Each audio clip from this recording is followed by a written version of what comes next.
എങ്ങനെയാണ് നമ്മളൊരു course choose ചെയ്യേണ്ടത്, അല്ലെങ്കിൽ ഒരു കോഴ്സ് ചൂസ് ചെയ്യുന്നത് തന്നെയാണ് തീർച്ചയായിട്ടും നമ്മളുടെ പ്രൊഫഷനിലേക്ക് നയിക്കുന്നത്.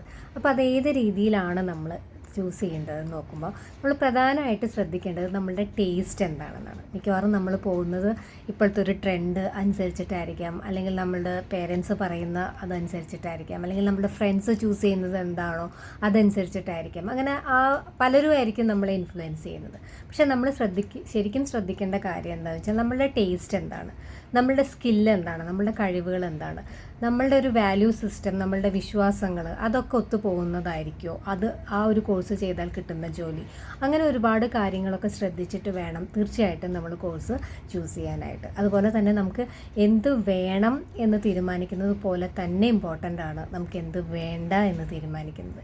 ഏതൊക്കെ കോഴ്സുകൾ നമുക്ക് വേണ്ട, അല്ലെങ്കിൽ ഏതൊക്കെ പ്രൊഫഷൻ നമുക്ക് തീരെ പറ്റില്ല എന്നും കൂടെ മനസ്സിലാക്കിയാൽ നമുക്കൊരു കോഴ്സ് ചൂസ് ചെയ്യാനായിട്ട് തീർച്ചയായിട്ടും എളുപ്പമായിരിക്കും.